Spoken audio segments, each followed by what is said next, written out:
പിതാവിനും പുത്രനും പരിശുദ്ധ റൂഹായിക്കും സ്തുതി ആദ്യം മുതൽ എന്നേക്കും ആമേൻ. കർത്താവിൽ പ്രിയപ്പെട്ടവരെ, നമുക്ക് ഇപ്പോൾ ഉയർപ്പ് ദിവസം കർത്താവ് ഉയർത്തെഴുന്നേറ്റു. അതാണ് എനിക്ക് അതിനനുസരിച്ച് വീഡിയോ ചെയ്യണമെന്ന് വിചാരിച്ചിരുന്നു. ഒന്നും കഴിഞ്ഞില്ല, ആ സമയത്തേക്ക് വേണ്ടി സാധിച്ചില്ല. കാരണം എല്ലാ കാര്യങ്ങളും എൻ്റെ ദൈനംദിന കാര്യങ്ങളും എല്ലാം തന്നെ പല കാര്യങ്ങൾ എല്ലാം അതിൻ്റെ ഇടയ്ക്കാണല്ലോ ഇതെല്ലാം ചെയ്യുന്നത്. തന്നെ ഞാൻ തന്നെയാണെല്ലാം ചെയ്യുന്നത്. അപ്പോൾ വീട്ടിലെ കാര്യങ്ങളും മറ്റ് ഉപജീവനമാർഗമാണ് കട. അതിനിടയ്ക്ക് സമയമുള്ളപ്പോൾ കടയും തുറന്ന് പള്ളിയിലൊക്കെ പോയിട്ട് വന്ന് അതൊക്കെ നോക്കണം. അപ്പോൾ അതുകൊണ്ടാണ് സമയം കിട്ടാത്തത്. പിന്നെ എൻ്റെ ശരീരത്തിൻ്റെ ആ സ്ഥിതി അനുസരിച്ച് ആവശ്യത്തിനുള്ള ഉറക്കം കിട്ടിയില്ലെങ്കിൽ അതും പ്രശ്നമാണ്. അതുകൊണ്ടാണ് ഒന്നും സാധിക്കാത്തത്. പ്രിയപ്പെട്ടവർ, അത് എല്ലാവരും അത് മനസ്സിലാക്കി ക്ഷമിക്കുമെന്ന് വിചാരിക്കുന്നു. നമ്മൾ പ്രാവശ്യം പറഞ്ഞു നിർത്തിയത് പീലാത്തോസിൻ്റെ മുൻപിൽ പോകുന്നതിന് മുൻപുള്ള കാര്യങ്ങളാണ്. കർത്താവിനെ കൊണ്ടുപോകുന്നതിന് മുമ്പുള്ള കാര്യങ്ങൾ. അവിടെ സൻഹെദ്രിൻ ന്യായാധിപ സംഘം കോടതി കൂടി അവിടെ വെച്ചുള്ള വിചാരണയായിരുന്നു. അവിടെ അവർ കോടതി കൂടുന്ന നിയമം അനുസരിച്ചൊന്നും ആയില്ല. ഞാൻ പറഞ്ഞൊന്നും നടന്നില്ല. അതനുസരിച്ചൊന്നുമല്ല അവിടെ നടന്നത്. എല്ലാം തന്നെ തെറ്റായിട്ടായിരുന്നു. കർത്താവിന് അവർ എങ്ങനെയെങ്കിലും മുൻവിധിയോടുള്ളതാണെന്ന് അവരുടെ നിയമങ്ങളിൽ തന്നെ പറഞ്ഞു അത് ഒഴിവാക്കുന്നു. അതനുസരിച്ചൊന്നും ചെയ്തില്ല. അപ്പോൾ 5-6 കൂട്ടം കാര്യങ്ങൾ ഞാൻ പറഞ്ഞിരുന്നു. അതനുസരിച്ചല്ല അവർ ചെയ്തത്.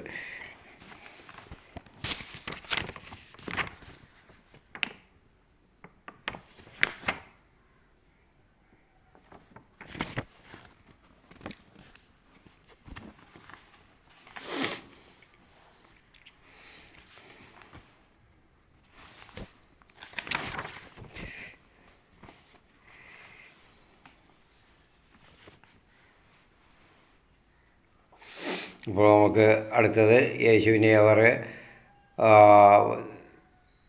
പ്രഭാതമായപ്പോൾ അവിടുത്തെ പീലാത്തോസിൻ്റെ അരമനയിലേക്ക് കൊണ്ടുപോയി. ഈ പീലാത്തോസിൻ്റെ അരമന എന്ന് പറയുന്നത് ഗവർണർമാർ താമസിക്കുന്നത് കേസറിയയിലാണ്. അവിടെ അല്ല, ഇവിടെ പെരുന്നാൾ ദിവസം, അന്ന് വലിയ പെരുന്നാളാണ്. ആ ദിവസം ലക്ഷക്കണക്കിന് യഹൂദർ, അതൊരു 10-20 ലക്ഷം ജനങ്ങളെല്ലാം യഹൂദർ കാണും. ലോകത്തെമ്പാടും നിന്നുള്ളവർ, പ്രായപൂർത്തിയായവരെല്ലാവരും പെരുന്നാളിന് ദൈവാലയത്തിൽ വരണം, പങ്കെടുക്കണമെന്നാണ് നിയമം. അത് അവരാചരിച്ചു പോന്നിരുന്നു. അപ്പോൾ ഇത്രയും ജനതകൾ വരുമ്പോൾ അവിടെ പ്രശ്നങ്ങളുണ്ടാകാതിരിക്കാൻ വേണ്ടി സെൻറ്റ് ആൻ്റോണിയോ ഫോർട്ടിൻ്റെ അടുത്ത് അവിടെ തന്നെയാണ് അദ്ദേഹത്തിൻ്റെ വസതി, ജെറുസലേമിൽ. അപ്പോൾ അവിടെ ആയിരിക്കുമ്പോൾ അവിടുത്തെ കാര്യങ്ങളൊക്കെ നിയന്ത്രിക്കുന്നത് അവിടെ വെച്ചാണ് എല്ലാം കൈകാര്യം ചെയ്യുന്നത്. അപ്പോൾ അദ്ദേഹം അവിടെ ഉണ്ടായിരുന്നു, ജെറുസലേമിൽ തന്നെയായിരുന്നു. അപ്പോൾ അവിടെയാണ് അദ്ദേഹത്തിൻ്റെ കൊണ്ടുപോയിരിക്കുന്നത്. അപ്പോൾ ഇവിടെ ഇത്രയും വലിയ സുരക്ഷാ കാവലുകളെല്ലാം ഉണ്ട്. പട്ടാളക്കാരെല്ലാം വളരെ വലിയ ഒരു വ്യൂഹം പട്ടാളക്കാർ അവിടെ ഈ സമയങ്ങളിൽ കേന്ദ്രീകരിക്കാറുണ്ടായിരുന്നു. കാരണം ഇങ്ങനെയുള്ള സമയങ്ങൾ കലാപകാരികൾ, വിപ്ലവകാരികൾ അവിടെ പ്രത്യക്ഷപ്പെടാറുണ്ടായിരുന്നു. അങ്ങനെ 2-3 അനുഭവം ഉണ്ടായിരുന്നു. അത് ഞാൻ പറഞ്ഞു. അതൊക്കെ നടന്നു കഴിഞ്ഞായിരുന്നു. അതുപോലുള്ള കാര്യങ്ങൾ ഇനിയും ഉണ്ടാകരുതല്ലോ.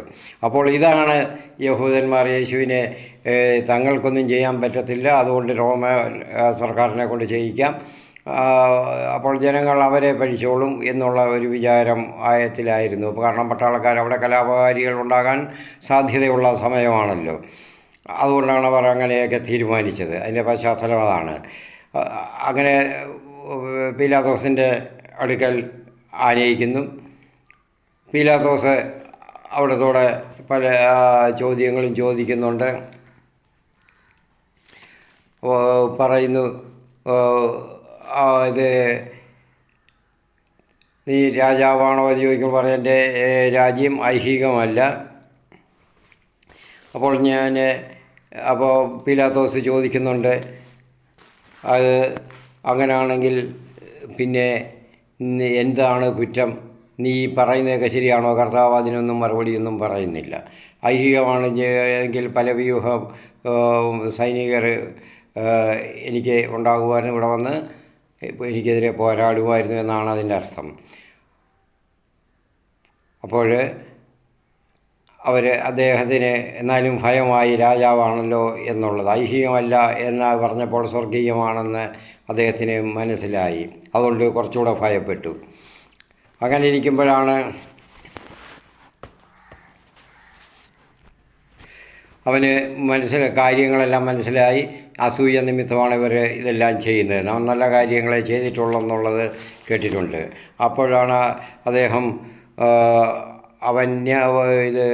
ന്യായാസനത്തിൽ ഉപവിഷ്ടനായിരിക്കുമ്പോൾ മത്തായിയുടെ സുവിശേഷം 27-ാം അധ്യായം 18, 19 മുതലുള്ള ഈ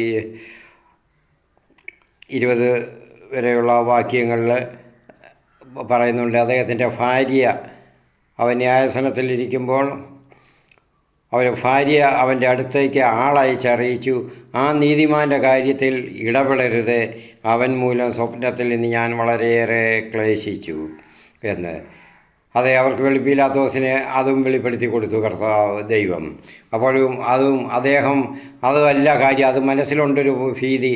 പക്ഷേ തൻ്റെ ഈ ലോകത്തിൽ തൻ്റെ ഈ സ്ഥാനം ഉറപ്പിക്കണം, അതിനുവേണ്ടിയാണ് അദ്ദേഹം കൂടുതലും പരിശ്രമിച്ചത്. അത് വേണമല്ലോ, അതിന് യഹൂദരെ പ്രീതിപ്പെടുത്തിയെങ്കിലേ പറ്റത്തുള്ളൂ.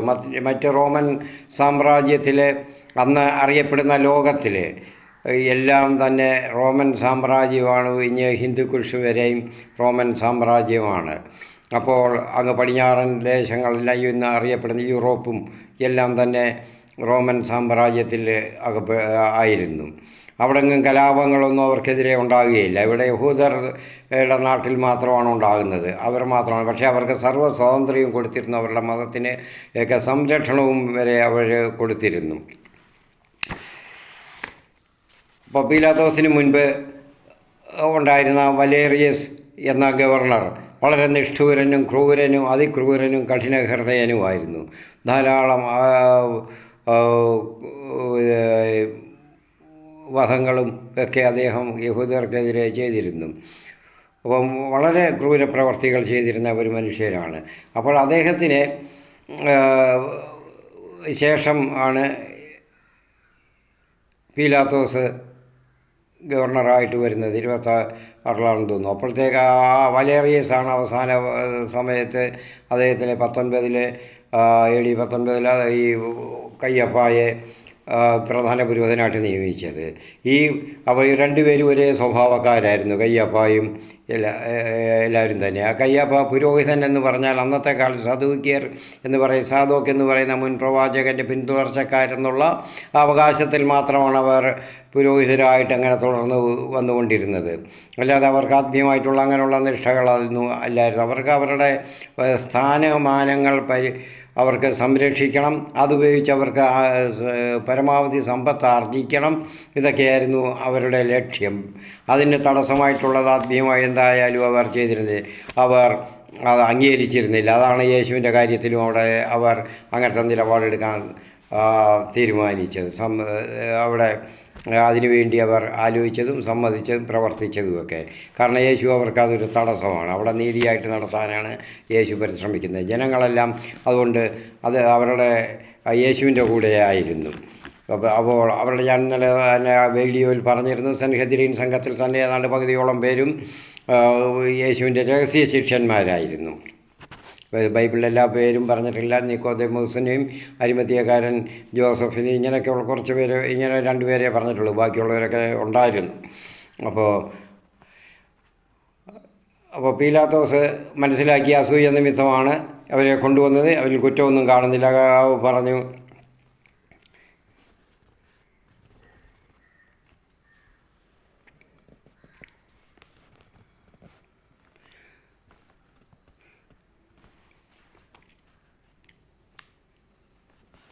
അപ്പോൾ പീലാത്തോസ് പറയുന്നുണ്ട്, ഞാൻ അവനിൽ ഒരു കുറ്റവും കാണുന്നില്ല, നിങ്ങളുടെ മുൻപിൽ വെച്ച് തന്നെയാണല്ലോ ഞാൻ അവനെ വിസ്തരിച്ചത്. അതുകൊണ്ട് അവിടെ നിന്ന് പറഞ്ഞു, എനിക്ക് യാതൊരു പങ്കും ഈ നീതിമാൻ്റെ രക്തത്തിൽ പങ്കില്ല, ഈ ശിക്ഷാവിധികളിൽ നടപടിക്രമങ്ങളിലൊന്നും എനിക്ക് പങ്കില്ല എന്ന് പറഞ്ഞ് കൈ കഴുകുകയാണ് ചെയ്തത്. അപ്പോൾ കർത്താവിനെ ഇവരുടെ ആക്രോശം നിമിത്തം കാരണം ഞാൻ ഇന്നലെ പറഞ്ഞു കഴിഞ്ഞ വീഡിയോയിൽ അവർ പണം കൊടുത്ത് സ്വാധീനിച്ചവർ, അവരുടെ അടിമക്കൂട്ടങ്ങൾ, ഇവരൊക്കെയായിരുന്നു പ്രധാനമായിട്ടും ഉണ്ടായിരുന്നത്. പിന്നെ മറ്റ് ജനങ്ങൾ മിശിഹ തങ്ങളെ സ്വതന്ത്രരാക്കാൻ വരുന്ന മിശിഹയാണെന്ന് വിചാരിച്ചു.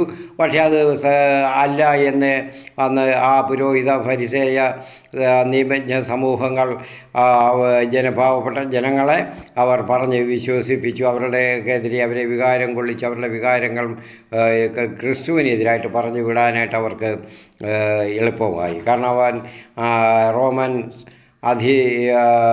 അധീനത്തെപ്പറ്റി ഒന്നും അധിനിവേശത്തെപ്പറ്റി ഒന്നും സംസാരിച്ചില്ല, ഒരു വാക്കുപോലും ഉരിയാടിയില്ല. പകരം ഈ ഫരിസേയരുടെയും സദുക്കായരുടെയും ഈ നിയമജ്ഞരുടെയും ഒക്കെ കൊള്ളരുതായികൾ കാപട്യം തുറന്നു കാട്ടുകയായിരുന്നു അവർ ക്രിസ്തു ചെയ്തിരുന്നത്.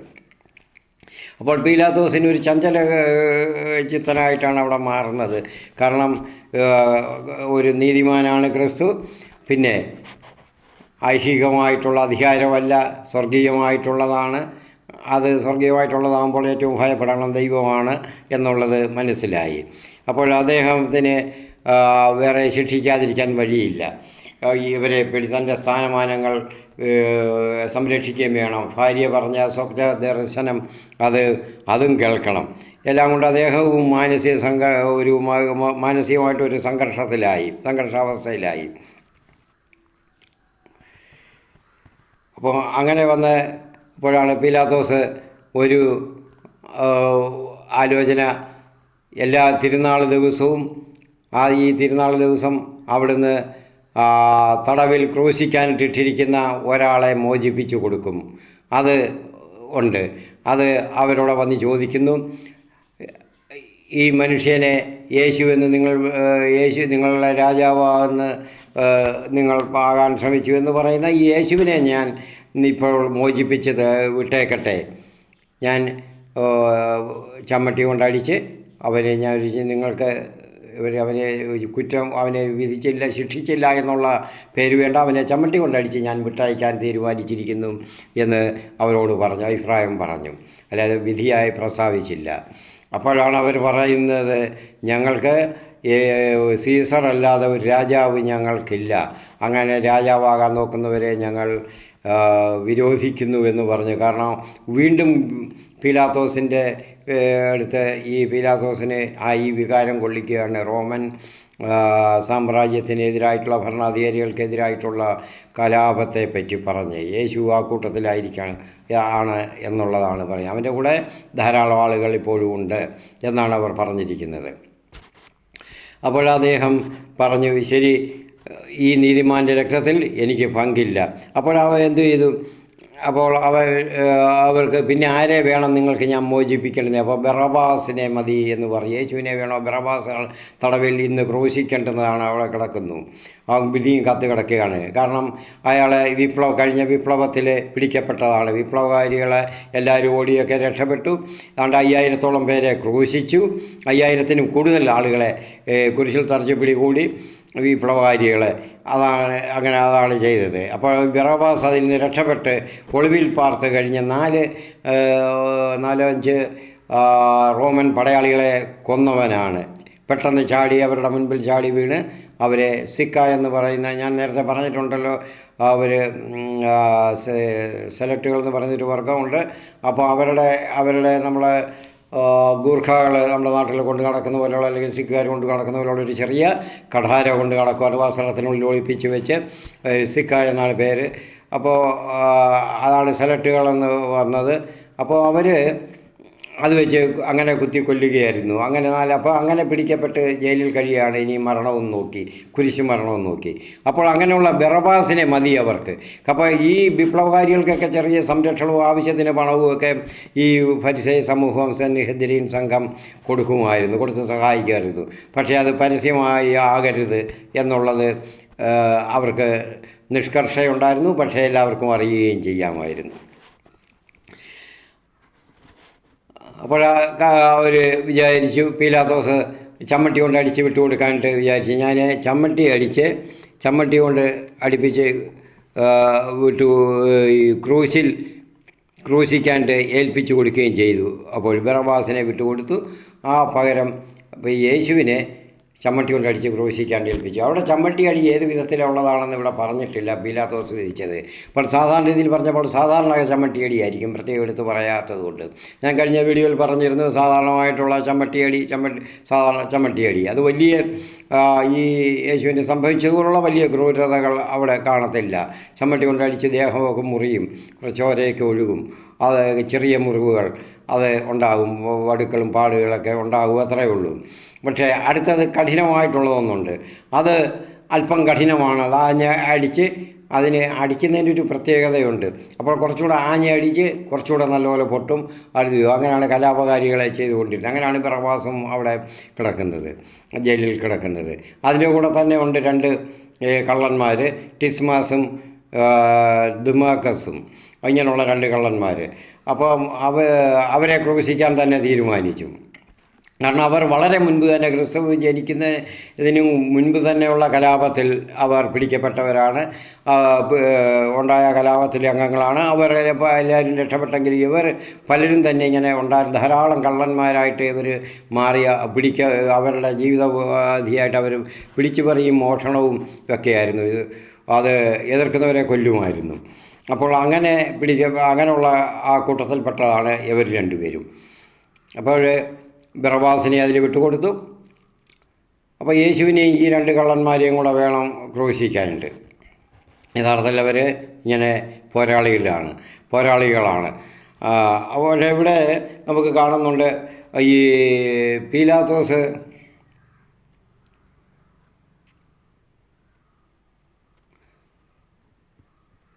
പീലാത്തോസിൻ്റെ ഈ കാര്യത്തിൽ കൈ കഴുകി എനിക്കൊരു പങ്കുമില്ല എന്ന് പറഞ്ഞു. യഹൂദന്മാർ പറയുന്നത് ഞങ്ങൾ ഏറ്റെടുത്തു, ഞങ്ങളുടെ സന്തതികൾ ഏറ്റെടുത്തുള്ളൂ.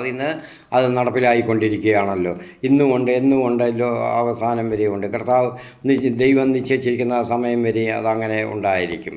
അപ്പോൾ പീലാത്തോസിന് ഒരു പശ്ചാത്താപം കാണുന്നുണ്ട്. അപ്പോൾ ആ സ്ഥാനം അത് കാത്തു സൂക്ഷിക്കാനാണ് അവർ പറയുന്നത്. അപ്പം ഇവിടെ നമ്മൾ പറഞ്ഞ 27 അധ്യായത്തിൽ മത്തായിയുടെ സുവിശേഷം 17-18 വാക്യത്തിലൊക്കെ വിട്ടയക്കാനായിട്ട് നോക്കുന്നുണ്ട്, ആ ഭാര്യയുടെ സമ്മർദ്ദമായിട്ടൊക്കെ. അപ്പോൾ എന്നിട്ട് ഈ ചമ്മട്ടി അടി ഞാൻ പറഞ്ഞു വന്നത് അത് ഒരു സാധാരണമായിട്ടടി, പിന്നെ കഠിനമായിട്ടുള്ളത്, അതികഠിനമായിട്ടുള്ളത് ഒന്നുണ്ട്. അതാണ് ഇവിടെ പക്ഷേ പട്ടാളക്കാർ യേശുവിനെ മേൽ പ്രയോഗിച്ചത്. അതിൻ്റെ അറ്റത്ത് ഇരുമ്പ് മുള്ളുകളും നീണ്ട ചൂണ്ട പോലുള്ള മുള്ളുകൾ, എല്ലും കഷ്ണങ്ങൾ വരെ ഉണ്ടായിരിക്കുമെന്നാണ്. അടിച്ച് പൊളിച്ച് മാംസമൊക്കെ പറഞ്ഞു പോയി, ചിലപ്പോൾ ആന്തരാവയവങ്ങളും കാണാൻ പറ്റുന്ന വിധത്തിലായിപ്പോവും. ആ വിധത്തിലാണ് യേശുവിനും പറ്റിയത്. പലയിടത്തും ആ വിധത്തിലാണ്. അങ്ങനെ ചോര കൊണ്ട് നിറഞ്ഞ് വികൃത രൂപനായി യേശു മാറി എന്നാണ് പറയുന്നത്. എന്തുകൊണ്ടാണ് പട്ടാളക്കാരെ പീലാത്തോസ് വിധിച്ചതല്ലാതെ ചെയ്തത്? ഈ യഹൂദർ പണം കൊടുത്ത്, ഈ പ്രമാണിമാർ അവർക്ക് പട്ടാളക്കാർക്ക് ആവശ്യം പോലെ പണം കൊടുത്തു പ്രേരിപ്പിച്ചു. സാധാരണ ചമ്മട്ടിയടിയല്ല, ഇവൻ നശിക്കണം എന്നുള്ളതാണ് പറഞ്ഞിരുന്നത്. അതിവിടെ കാണുന്നുണ്ട്. 20-ാം വാക്യത്തിൽ, ഈ 22-ാം അധ്യായത്തിൽ പ്രധാന പുരോഹിതന്മാരും പ്രമാണികളും ബറബ്ബാസിനെ വിട്ടുതരണമെന്ന് യേശുവിനെ വിട്ട് തരാനും യേശുവിനെ നശിപ്പിക്കാനും ആവശ്യപ്പെടാൻ ജനങ്ങളെ പ്രേരിപ്പിച്ചു. അപ്പോൾ അതിനുവേണ്ടിയാണ് അവർക്ക് പണം കൊടുത്ത് അങ്ങനെ ചെയ്യിച്ചു. അപ്പോൾ ഇങ്ങനെയുള്ള ക്രിസ്തുവിനെ അവരുടെ മുമ്പിൽ കൊണ്ടുവന്ന് ഇതാ മനുഷ്യൻ എന്ന് പറഞ്ഞ് കാണിക്കുന്നു. അവർക്ക് അത് സന്തോഷമായി, പക്ഷെ അങ്ങനെ വിട്ടുകൊടുക്കാൻ പാടില്ല. അപ്പോൾ ആ ബറബ്ബാസിനെ വിട്ടുകൊടുത്തു. ഇവിടെ നമ്മൾ പ്രധാനപ്പെട്ട 2-3 കാര്യങ്ങൾ ഇവിടെ ശ്രദ്ധിക്കാനുണ്ട്.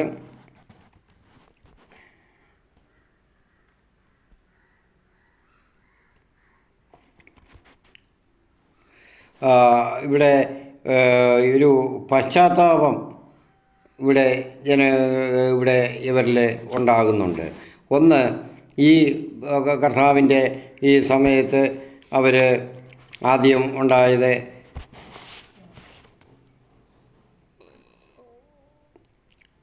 പത്രോസിനാണ്.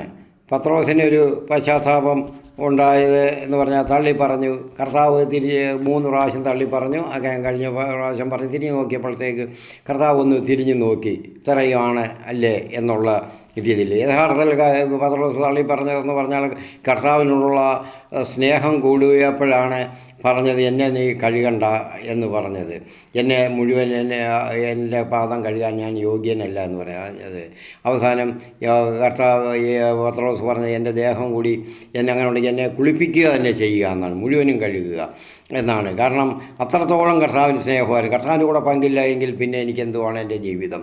അപ്പോൾ അതാണ് എൻ്റെ ജീവിതം തന്നെ, അടിസ്ഥാനം തന്നെ എന്ന് പറഞ്ഞാണ് പറഞ്ഞത്, മുഴുവനും കഴിയാൻ. അപ്പോഴാണ് പറഞ്ഞത്, ഞാൻ എൻ്റെ ജീവൻ പോലും നിനക്ക് വേണ്ടി കളയും എന്നൊക്കെ പറഞ്ഞപ്പോഴാണ് പറഞ്ഞത്, നീ 3 പ്രാവശ്യം തള്ളി പറയുമെന്ന്. ആ കർത്താവ് അവൻ്റെ പത്രോസിൻ്റെ അമിതമായ ആവേശവും മുൻപും പിൻപും ആലോചിക്കാതെയുള്ള എടുത്തുചാട്ടവും ഒരു വിവേകമായിട്ട് ചിന്തിക്കാതെയും എടുത്തുചാടുന്ന സ്വഭാവം മാറ്റാൻ വേണ്ടിയായിരുന്നു അത്. കർത്താവ് അവർ ആത്മാവിനെ സാത്താനെ ഏൽപ്പിച്ചു കൊടുത്തിട്ടില്ലായിരുന്നു, വിട്ടുകൊടുക്കാൻ സാത്താൻ അനുവദിച്ചിട്ടില്ലായിരുന്നു. അതുകൊണ്ടാണ് പത്രോസിന് പശ്ചാത്താപിക്കാൻ കഴിഞ്ഞത്. കർത്താവ് തിരിഞ്ഞു നോക്കിയപ്പോൾ പോയി മനം നൊന്ത് കരഞ്ഞു. അടുത്തത് യൂദാസിൻ്റെ കാര്യമാണ്. യൂദാസിന് ഒരു പശ്ചാത്താപം ഉണ്ടായി എന്നാണ് കാണുന്നത്. അവൻ ചെന്ന് പറയുന്നുണ്ട്, ഞാൻ നീതിമാൻ്റെ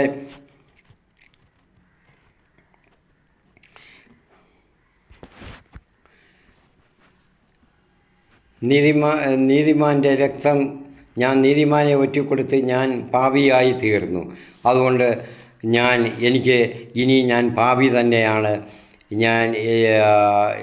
ഇനി ജീവിക്കാൻ ഞാൻ അർഹനല്ല. നിങ്ങളുടെ പണം നമ്മുടെ ദേവാലയത്തിലോട്ട് കൊണ്ട് എറിയുകയാണ്. അപ്പോൾ അവിടുന്ന് അതായത് അവനും പശ്ചാത്താപം ഉണ്ടായി. പക്ഷേ രണ്ടുപേരുടെയും പശ്ചാത്താപം തമ്മിൽ വ്യത്യാസമുണ്ട്. പത്രോസിൻ്റെ പശ്ചാത്താപവും ഇവൻ്റെ പശ്ചാത്താപവും. പത്രോസ് പശ്ചാത്താപിച്ച് താൻ തള്ളിപ്പറഞ്ഞ് വേദനിപ്പിച്ച കർത്താവിനെ തന്നെ, ഈ കർത്താവിനെ ഇല്ലാതെ എനിക്കിനി ജീവിതമില്ല, എൻ്റെ ജീവിതം തന്നെ ആത്മാവും ശരീരവും മുഴുവനും എൻ്റെ വികാരങ്ങളുമെല്ലാം കർത്താവ് തന്നെയാണ് എന്ന് പറഞ്ഞ് പൊട്ടിക്കരഞ്ഞ് കരഞ്ഞ് കരഞ്ഞ് കരഞ്ഞ് അദ്ദേഹം തൻ്റെ ബാക്കിയുള്ള ദിവസങ്ങൾ കഴിച്ചുകൂട്ടിയെന്നാണ് പറയുന്നത്, കർത്താവ് ഉയർത്തെഴുന്നേൽക്കുന്നിടം വരെയും. അപ്പോഴത് മനസ്സിലാക്കണം. അപ്പോൾ അതിനുള്ള കൃപ അവിടെ പശ്ചാത്താപം ആ രീതിയിലാണ് പോയത്. ഇവൻ യൂദാസോ അവിടെ പറഞ്ഞത്, എനിക്ക് ഇനിയും ജീവിക്കണമെന്നില്ല, ആ വിധത്തിലായിരുന്നു പറഞ്ഞത്. എൻ്റെ ജീവിതം നശിച്ച് ഞാൻ പാപിയായി പോയി, നിങ്ങൾ മുഖാന്തരം എനിക്ക് പാപിയായി. യൂദാസ് വിചാരിച്ചിരുന്നത് കർത്താവ് അങ്ങ് രക്ഷപ്പെട്ടു പോകുമെന്നാണ്. ഇതിനു മുൻപ് ഞാൻ പറഞ്ഞല്ലോ, കഴിഞ്ഞ വീഡിയോയിൽ 4 പ്രാവശ്യം കർത്താവ് അവരുടെ വധശ്രമത്തിൽ നിന്ന് രക്ഷപ്പെട്ടു, അവരുടെ പിടയിൽ നിന്ന്. അത് ബലം പ്രയോഗിച്ചൊന്നുമല്ല, അവർ അസ്തപ്രജ്ഞരായിപ്പോയി. കർത്താവിൻ്റെ നേരെ അവർ കൈ നീട്ടുമ്പോൾ തന്നെ അവർ അസ്തപ്രജ്ഞരായി പോകും, അവർക്കൊന്നും ചെയ്യാൻ പറ്റത്തില്ല. എടുക്കുന്ന കല്ലുകൾ താഴെ തന്നെ അവരുടെ കയ്യിൽ തന്നെ ഇരുന്ന് അവർ നിശ്ചലരായി പോവുകയായിരുന്നു. ആ രീതിയിലാണ് വന്നത്. ഇവിടെ അറസ്റ്റ് ചെയ്യാൻ വന്നപ്പോഴും കാണുന്നുണ്ട്, അവർ പുറകോട്ട് മലർന്ന് വീഴുകയാണ് ചെയ്ത് അറസ്റ്റ് ചെയ്യാൻ വന്നത്. ഞാൻ തന്നെയാണ് എന്ന്, നിങ്ങൾ അന്വേഷിക്കുന്ന യേശു ഞാൻ തന്നെയാണെന്ന് പറഞ്ഞപ്പോൾ.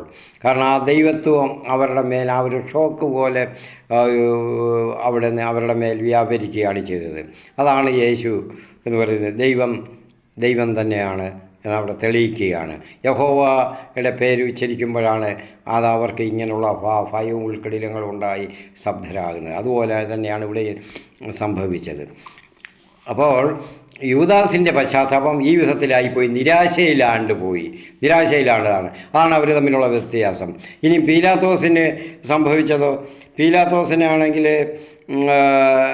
അദ്ദേഹത്തിന് സ്ഥാനമാനങ്ങളെ കൂടെ സംരക്ഷിക്കണം എന്നുള്ളതുമായിപ്പോയി. ഈ ലോകത്തിൻ്റെ ആയിട്ടുള്ള ചിന്തകൾ, അതിൽ ഇനി മറ്റുള്ളവരെന്നെ പറ്റി എന്ത് വിചാരിക്കും,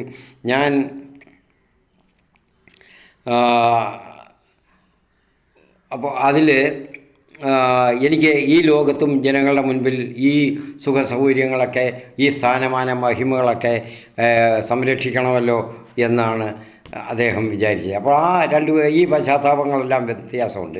ഇനി ആ 3 പശ്ചാത്താപം നമ്മൾ കണ്ടു. 4ാമത്തെ പശ്ചാത്താപം അവിടെ നമുക്ക് കാണാൻ കഴിയുന്നത്, ക്രൂശിൽ തറച്ച 2 കള്ളന്മാർ, 2 പിടിച്ചുപറിക്കാർ, വിപ്ലവകാരികൾ, അപൂർവ വിപ്ലവകാരികൾ, ടിസ്മസും ദമ്മക്കുസും. വലതു ഭാഗത്തുള്ളതായിരുന്നു ടിസ്മസ് എന്ന് പേരുള്ളയാൾ. അപ്പോൾ അവരുടെ 2 പേരും അവിടെ നിന്ന് യേശുവിനെ കുരിശിൽ തറച്ചിട്ട് അവിടുന്ന് അവർ രണ്ട് അവരെല്ലാവരും നോക്കി നിന്ന് ആക്ഷേപിക്കുമ്പോൾ ഫരിസേയരും എല്ലാവരും തന്നെ യഹൂദ പ്രമാണിമാരെല്ലാം നോക്കി നിന്ന് ആക്ഷേപിക്കുമ്പോൾ ഇവിടെ ഈ കള്ളനും ഈ ഇടതുവശത്തുള്ള ദമാക്കസും അവരുടെ കൂടെ ചേർന്ന് ആക്ഷേപിക്കുകയാണ്, നീ ദൈവപുത്രനാണ്, ദൈവമാണെങ്കിൽ ഇറങ്ങി നിന്നെയും രക്ഷിച്ച് നീ ഇറങ്ങി വന്ന് ഞങ്ങളെയും രക്ഷിക്കുക, ഞങ്ങളിവിടെ ക്രൂശിൽ കിടക്കുകയാണ്.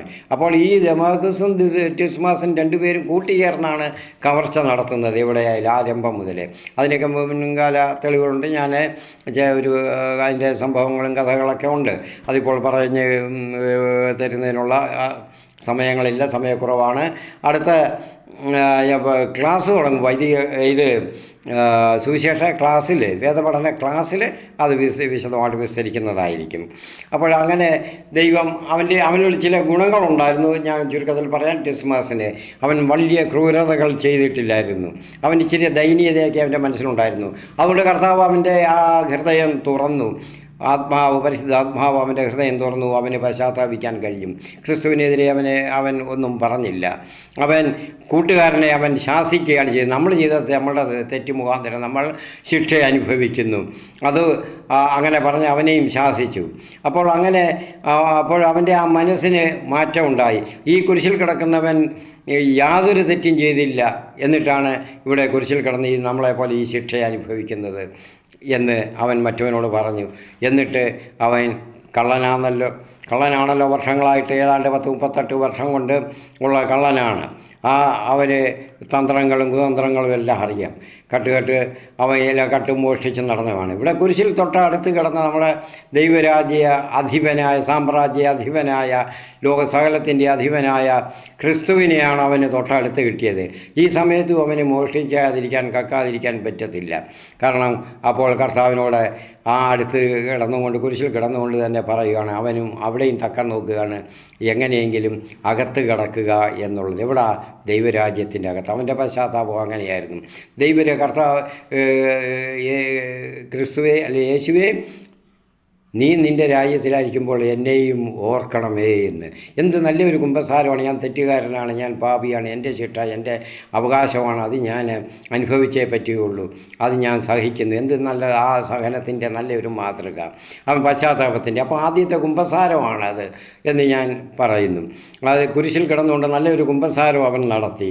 അവൻ പരിശുദ്ധനായി കർത്താവിനോട് എല്ലാം ഏറ്റുപറഞ്ഞു. അവൻ്റെ ആ ഒറ്റ വാക്യം കൊണ്ട് എല്ലാം ഏറ്റുപറഞ്ഞു. അവൻ ദൈവരാജ്യത്തിന് അർഹനായി. കർത്താവ് അതിൽ സന്തോഷിച്ച് ആ കുമ്പസാരം കേട്ടു. അത് സന്തോഷിച്ചു. അവൻ നീ ഇന്ന് എൻ്റെ കൂടെ ദൈവരാജ്യത്തിലായിരിക്കും, എൻ്റെ കൂടെ ആയിരിക്കുമെന്ന് അവന് പാപമോചനവും കൊടുത്ത് അവനെ അനുഗ്രഹിച്ചു, അവനെ സ്വീകരിച്ചു. പ്രിയപ്പെട്ടവരെ, അങ്ങനെ അപ്പോൾ കട്ടുകെട്ട് അവൻ എന്ത് ചെയ്തു? ഇപ്പോൾ ദൈവരാജ്യവും അവൻ അടിച്ചെടുത്തു. സൂത്രത്തിൽ അവൻ ആ അധിപനോട്, സാമ്രാജ്യാധിപൻ, അത് സകലത്തിൻ്റെയും രാജാവായ സകല പ്രപഞ്ചത്തിൻ്റെയും അധിപനായ ആ ദൈവത്തിൽ നിന്ന് തന്നെ അവൻ അടിച്ചു മാറ്റി. നമ്മുടെ മലയാളത്തിൽ പറയൂല, കണ്ണിൽ നോക്കിക്കൊണ്ട് കൃഷ്ണമണി അടിച്ചു മാറ്റുന്ന കള്ളനെന്ന്. അതാണ് ഇവിടെ ഡിസ്മാസ് ചെയ്തതെന്ന് നമുക്ക് ഒരു തമാശ രൂപത്തിൽ വേണമെങ്കിൽ പറയാം. അത് ഞാൻ പറയുന്നു. അതാണ് ഇവിടെ ചെയ്തത്. കുരിശിൽ കിടന്നപ്പോഴും അതാണ് അവൻ്റെ ആ തൊഴിൽ അവൻ അത് തന്ത്രപൂർവ്വം അവിടെ നടപ്പാക്കി. അതേസമയത്ത് മറ്റവനെ അത് വന്നില്ല. അന്ന് തന്നെ ഇത് ചെയ്യുമ്പോൾ തന്നെ വളരെ ക്രൂരനായിരുന്നു. കൊലപാതകങ്ങൾ ചെയ്തിട്ടുണ്ട്. പിടിച്ചുപറിയും കള്ളത്തരും മോഷണവും ഒക്കെ അവൻ വളരെ ക്രൂരമായിട്ട് ചെയ്തിരുന്നു. അല്ലാത്തവരെ അവൻ സിക്കാകൊണ്ട് അവൻ വധിക്കുമായിരുന്നു. അപ്പോൾ പ്രിയപ്പെട്ടവരെ, അപ്പോൾ ഏതായാലും കർത്താവിനെ അവർ ക്രൂശിക്കാൻ കൊണ്ടുപോയി. അവിടെ ജെറുസലേം ദേവാലയത്തിൽ നോക്കിയാൽ കാണാൻ കുന്ന് ചെറിയ കുന്നാണ്, അതുപോലുള്ള വലിയ കുന്നല്ല. റോമൻ സേനാധിപൻ്റെ ആ ബാരക്കിൽ നിന്ന് നോക്കിയാലും കാണാം ആ മലകൾ, ആ കുരിശിൽ കിടക്കുന്നവരെയൊക്കെ. അപ്പോൾ അവരങ്ങനെ കിടന്ന് വേദന തിന്ന് അവർ ചിലപ്പോൾ 6-7 ദിവസം എടുത്തായിരിക്കും മരിക്കുന്നത്. അപ്പോൾ ഇവിടെ പെസഹ ആയതുകൊണ്ട് ഇവർക്ക് പെസഹ ഭക്ഷിക്കാൻ സാധിക്കത്തില്ല. കാരണം ഇവർ തെറ്റുകൾ ചെയ്തു. അവരുടെ കൂട്ടത്തിലുള്ളവരിവിടെ അവിടെ കുരിശിൽ കിടക്കുന്നു. അതുകൊണ്ട് അവരെന്ത് ചെയ്തു? ഇവരെല്ലാവരും മരിക്കാൻ വേണ്ടിയാണ്. ഞാൻ വാക്യങ്ങൾ വായിച്ച് പറയാനുള്ള സമയമില്ലല്ലോ, അതുകൊണ്ടാണ്. അവർ മരിച്ചോ എന്നുള്ളത് ഉറപ്പ് വരുത്തണമെന്ന് അവർ ആവശ്യപ്പെട്ടു. അപ്പോൾ അങ്ങനെ ആവശ്യപ്പെട്ടപ്പോൾ അവരെല്ലാവരുടെയും കണങ്കാലുകൾ തകർത്ത് അവരെ കൊന്നുകളാണ്. എളുപ്പം മരിക്കും, മുട്ടും കാലും എല്ലാം അടിച്ച് തകർത്ത അസ്ഥികൾ, അപ്പോൾ എളുപ്പം മരിക്കും. അപ്പോൾ അങ്ങനെ നോക്കിയപ്പോൾ കർത്താവിൻ്റെ അടുത്ത് ചെന്നപ്പോൾ മരിച്ചു കിടക്കുന്നതായിട്ടാണ് കണ്ടത്. അപ്പോൾ കർത്താവ് അതിന് മുൻപേ മരിച്ചു കഴിഞ്ഞിരുന്നു, വളരെ മുൻപ് തന്നെ. കർത്താവ് നിലവിളിച്ച് ഏലിയൽ ലാബ് ശമക്താനി എന്ന് അവിടുന്ന് ഉച്ചത്തിൽ വിളിച്ചു പറഞ്ഞ് അവിടുന്ന് മരിച്ചു.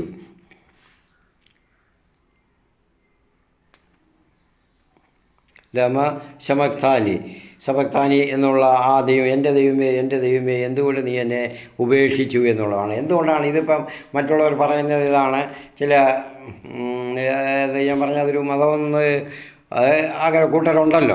അപ്പോൾ അവർ പറയുന്ന ഇതാണ്, കർത്താവ് അവിടെ നിന്നുകൊണ്ട് കർത്താവ് ദൈവത്തെയാണ് വിളിച്ച് എൻ്റെ ദൈവമേ എന്ന് വിളിച്ച് ദൈവത്തെ വിളിച്ച് പറയും. അപ്പോൾ കർത്താവ് ക്രിസ്തു അല്ല, ദൈവമല്ലെന്ന് പറഞ്ഞു. അതൊക്കെ എന്ത് ചെയ്യാൻ അവരുടെ അതിലെനിക്കിപ്പോൾ ഞാൻ ഇതൊക്കെ നേരത്തെ വിശദീകരിച്ച് വേറെ വീഡിയോ ഇതിനു വേണ്ടി പ്രത്യേകമായിട്ട് ചെയ്തിരുന്നു മുൻപ്. അതൊക്കെ കണ്ടും കേട്ടിട്ടും വേണം ഇതൊക്കെ പറയാനായിട്ട്. അപ്പോൾ അവിടുന്ന് പറഞ്ഞിരുന്നല്ലോ, കഴിഞ്ഞ വീഡിയോയിൽ ഞാൻ പറഞ്ഞിരുന്നു, കർത്താവ് 1 മണിക്കൂർ നേരത്തേക്ക് കർത്താവുമായിട്ടുള്ള ആ ബന്ധം, അവർ ദൈവവുമായിട്ടുള്ള ബന്ധം കർത്താവ് ഇവിടെ കർത്താവിനെ വിട്ട് ഇരുന്നു. കാരണം ഈ വേദനകൾ പച്ച മനുഷ്യനായിട്ട് തന്നെ അനുഭവിച്ച് തന്നെ വേദനിച്ച് ഈ പെസഹ കുഞ്ഞാടിന് അറക്കപ്പെടുന്ന കുഞ്ഞാടിനെ അനുഭവിക്കുന്ന പോലുള്ള വേദനകൾ ഇവരുടെ കർത്താവ് അനുഭവിക്കണം മുഴുവനായിട്ട്, പച്ച മനുഷ്യനായിട്ട്. ആ ബന്ധം കർത്താവിന് ദൈവവുമായിട്ടുള്ള പിതാവുമായിട്ടുള്ള ബന്ധം, ദൈവം എന്ന് പറയുന്ന പിതാവുമായിട്ടുള്ള ആ ബന്ധം കൊണ്ട് അങ്ങനെ വിച്ഛേദിച്ചത്. ഗെത്സമേൻ തോട്ടത്തിൽ വെച്ച് ആ പ്രാർത്ഥനയുടെ കാര്യം ഞാൻ പറഞ്ഞിരുന്നു. അപ്പോൾ അതാണ് സംഭവിച്ചത്. അപ്പോൾ അതുകൊണ്ടാണ് വിളിച്ച് എന്നെ നീ കൈവിട്ടു എന്നുള്ളതല്ല. അപ്പോൾ അവിടുന്ന് കൈവിട്ടു എന്നല്ല അതിൻ്റെ പ്രധാനമായിട്ടുള്ള അർത്ഥം. ആ അല്പസമയത്തേക്കെങ്കിലും കൈവിട്ടതായിട്ട് തോന്നി. ആ കഠിനമായ വേദനയായിരുന്നു അദ്ദേഹം. അതായത് നമുക്ക് മനസ്സിലാക്കാൻ അദ്ദേഹത്തെ യേശുവിനെ ക്രൂശിക്കുന്നതിന് മുൻപ് സ്വർഗ ചേർത്ത് മീറ ചേർത്ത വീഞ്ഞു കൊടുക്കുന്നുണ്ട് കുടിക്കാൻ. എന്തിനാ? മയങ്ങി കിടക്കുന്നതിന്, ഒരു അനസ്തേഷ്യ പോലെ. അതായത് ആ മയക്കത്തിൽ വേദന അറിയാതെ അവിടെ കിടന്നുകൊള്ളും എന്നാണ്. പക്ഷേ കർത്താവ് അത് കുടിച്ചില്ല. കാരണം പച്ച മനുഷ്യനായിട്ട് തന്നെ മുഴുവനായിട്ട് തന്നെ വേദനകൾ അനുഭവിച്ച് തന്നെ മരിക്കണം. പാപപരിഹാര ബലി അത് മുഴുവനായിട്ട് തന്നെ അനുഭവിക്കണം. അപ്പോൾ അതാണ് ആ കുഞ്ഞാടിനെ പോലെ തന്നെ, പെസഹ കുഞ്ഞാടിനെ പോലെ തന്നെ അനുഭവിക്കണം എന്നുള്ളതാണ് കർത്താവിൻ്റെ ഇംഗിതം, ഇംഗിതം അതായിരുന്നു, ഇഷ്ടം അതായിരുന്നു. അതുകൊണ്ടാണ് അത് കുടിക്കാഞ്ഞത്. അപ്പോൾ ഇതെല്ലാം ബോധപൂർവമാണ് കർത്താവ്. മറ്റുള്ളവർ പറയുന്ന പോലെയല്ല, ഇതെല്ലാം അറിയാവുന്ന, തൻ്റെ ദൗത്യവും അതിൻ്റെ ക്രമങ്ങളുമെല്ലാം അറിയാവുന്ന ആൾ തന്നെയായിരുന്നു നമ്മുടെ കർത്താവായ യേശു ക്രിസ്തു, ദൈവവും ആയ യേശു ക്രിസ്തു. അതെല്ലാം അനുഭവിച്ചു. അപ്പോൾ അവിടെ വന്നപ്പോൾ കർത്താവ് മരിച്ചു കിടക്കുന്നു. അപ്പോൾ അവരെന്നാലും ശതാധിപൻ ഒരാളെ കുന്തം കൊണ്ട് മാറിലൊന്ന് കുത്തി നോക്കി. അപ്പോഴാണ് ആ ചോരയും വെള്ളമൊക്കെ ഒഴുകുന്നു.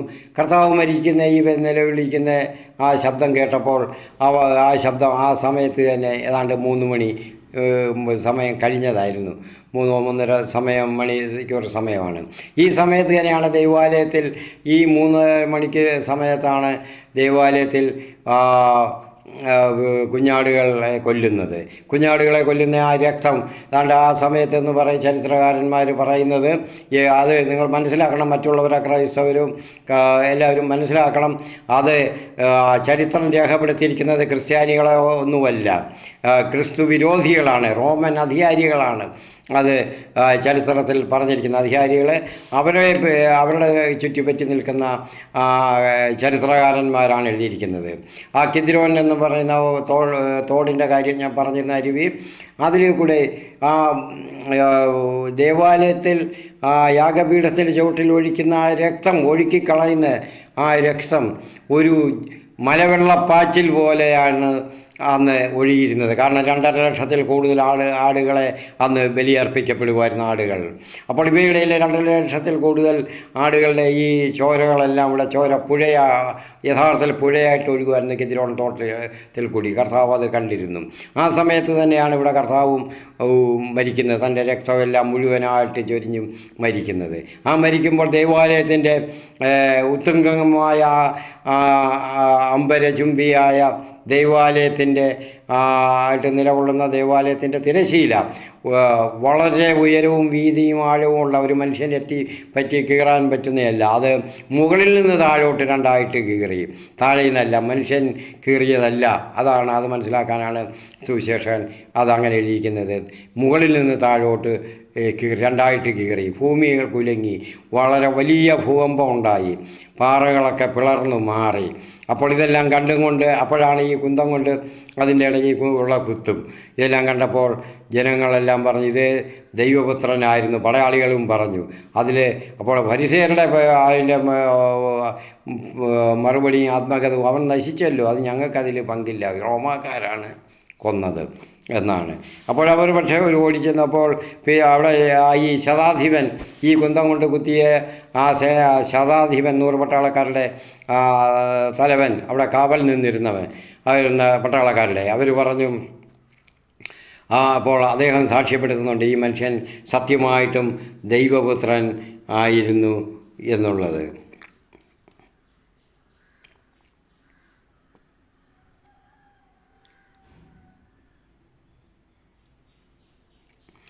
സത്യമായിട്ടും ദൈവപുത്രൻ ആയിരുന്നു എന്ന് ആ ശതാധിപൻ ഏറ്റുപറയുന്നു. അത് കാരണം അവർ മനസ്സിലായി. കാരണം അല്ലെങ്കിൽ ഇങ്ങനെയുള്ള ഒരു സംഭവം ഇവിടെ നടന്നിട്ടില്ല. ഏതാണ്ട് 5000-ലും മുകളിലുള്ള ആളുകളെ അതുവരെ ക്രൂശിച്ചിട്ടുണ്ട്. അപ്പോഴും 2 പേര് കുരിശിൽ കിടപ്പുണ്ട്. അപ്പോൾ ഇതുവരെ ഒന്നും അങ്ങനെയുള്ള ഒരു സംഭവം അവർക്ക് പുതിയ ഒരു അനുഭവമാണ്. പീലാത്തോസും ഇത് കേട്ട് വളരെയധികം ഭയപ്പെട്ടു. അങ്ങനെ ഇരിക്കുമ്പോഴാണ് ഇവിടെ യഹൂദ അധികൃതർ ചെന്ന് അറിയിക്കുന്നത് ഇവൻ്റെ ശിഷ്യന്മാർ ഇവനെ മോഷ്ടിച്ചുകൊണ്ട് പോട്ടെ, അവൻ ഉയർത്തെഴുന്നേൽക്കും എന്നവൻ ജീവിച്ചിരിക്കുമ്പോൾ പറഞ്ഞിട്ടുണ്ട്. അത് തന്നെ ഇവിടെ സംഭവിക്കും, അവൻ മോഷ്ടിച്ചുകൊണ്ട് പോകും എന്ന്. ഇവിടെ കർത്താവിനെ അവിടെ അവർ സംസ്കരിക്കുന്നുണ്ട്. ആരാണ് അവിടെ ഈ കുരിശിൽ തറയ്ക്കുന്ന ഒരു കാര്യമുണ്ട്, പ്രത്യേകം പറഞ്ഞ് കുരിശിൽ തറയ്ക്കുന്ന ആ ശിക്ഷ റോമൻ സർക്കാർ ഏർപ്പെടുത്തുന്ന ഏറ്റവും ക്രൂരമായ ശിക്ഷയാണ്. ആ ശിക്ഷയിൽ ആ മൃതദേഹത്തെ സംസ്കരിക്കാൻ പാടില്ല. അവിടെ കിടന്ന് കഴുകന്മാർ കുത്തിപ്പറിച്ച് അത് തീർക്കണം. അപ്പോൾ അങ്ങനെ സംസ്കരിക്കാൻ പാടില്ല. അതുകൊണ്ടാണ് അതെല്ലാം അറിയും യോഹന്നാനും ശിഷ്യനായ യോഹന്നാനും ഒക്കെ ഒന്നും ചെയ്യാൻ കഴിയാതെ അവിടെ നോക്കിക്കൊണ്ട് നിൽക്കുകയായിരുന്നു. അല്ലാതെ ആ ദിവസങ്ങൾ അവിടെ ആ സമയം മുഴുവനും അവിടെ നോക്കിക്കൊണ്ട് നിൽക്കുകയായിരുന്നു. അപ്പോൾ പശ്ചാത്തപിച്ചുകൊണ്ട് നിൽക്കുമായിരുന്നു, മുള്ളുരുകി പ്രാർത്ഥിച്ചുകൊണ്ട്.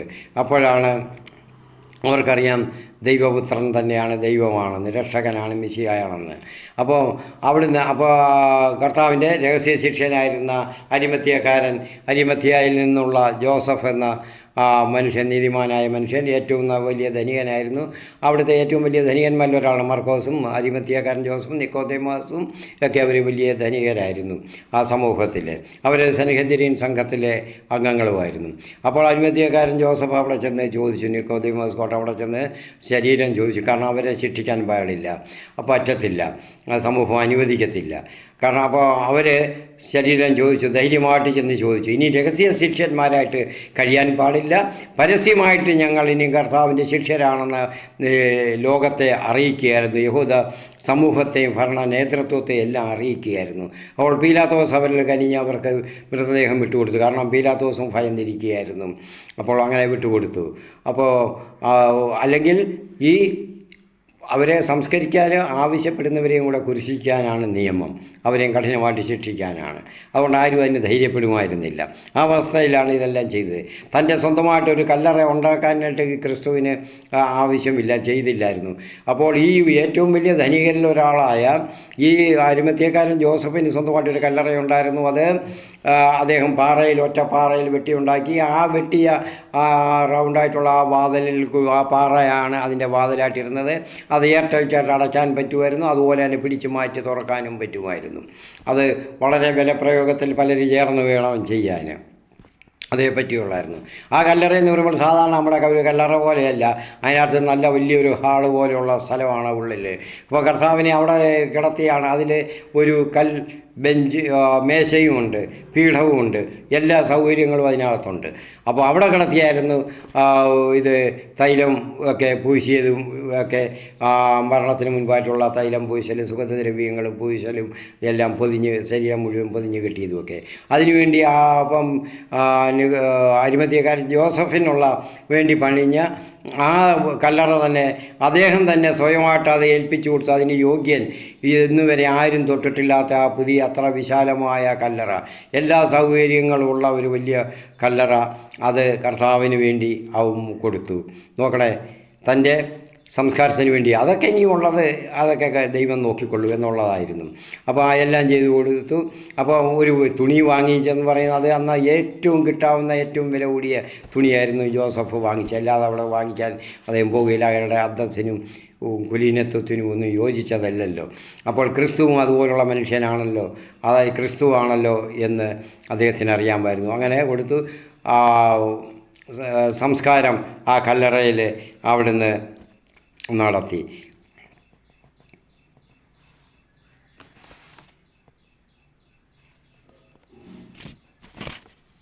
അപ്പോൾ പ്രിയപ്പെട്ടവരെ, ഇങ്ങനെ കർത്താവിൻ്റെ സംസ്കാരവും നടത്തി.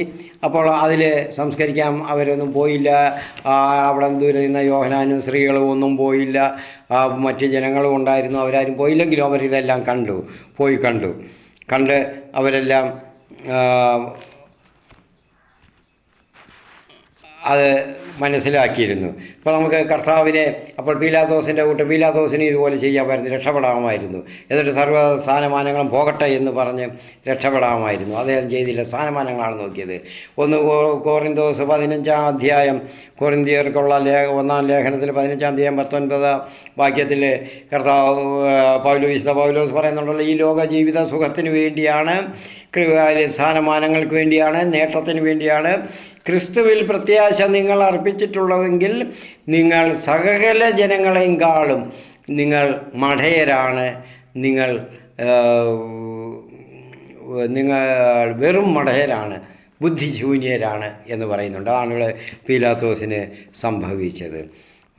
അത് തക്കത്തിൽ ഉപയോഗിച്ച് വെറും അവൻ പീലാത്തോസ് തന്നെ ക്രൂശിപ്പിച്ച ആ കള്ളൻ ടിസ്മാസ് അത് നേടുകയും ചെയ്തു. പീലാത്തോസിന് കിട്ടേണ്ടുന്ന ആ നേട്ടം അവന് കിട്ടി.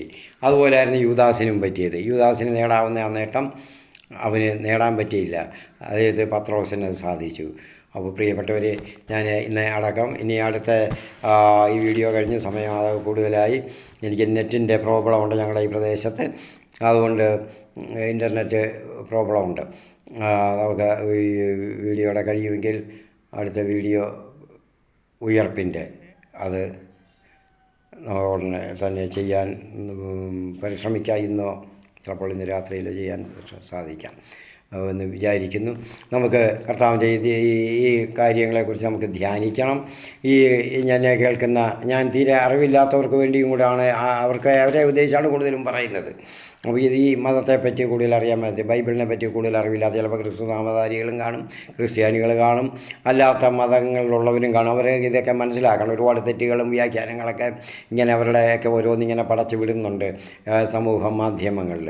അതൊക്കെ എന്തുമാത്രം വിഡിത്തമാണെന്നുള്ളത് അവരും മനസ്സിലാക്കണം. പഠിച്ചിട്ട് വേണം ഇതൊക്കെ പറയാൻ. ഞാൻ എപ്പോഴും പറയാറുള്ളതാണിത്. പ്രിയപ്പെട്ടവരെ, നമുക്ക് പരിശുദ്ധാത്മാവ് നിങ്ങളെ എല്ലാ കാര്യത്തിനും ഗ്രഹിക്കുന്നതിനും എല്ലാം നിങ്ങളെ അതിൽ സ്ഥിരമായിട്ട് നിൽക്കുന്നതിന് നിങ്ങളെ സഹായിക്കട്ടെ ഞാൻ ആശംസിക്കുന്നു. അതുപോലെ പ്രാർത്ഥിക്കുകയും ചെയ്യുന്നു. ആമേൻ. ഹല്ലേലൂയ. ദൈവനാമത്തിന് മഹത്വം ഉണ്ടാകട്ടെ.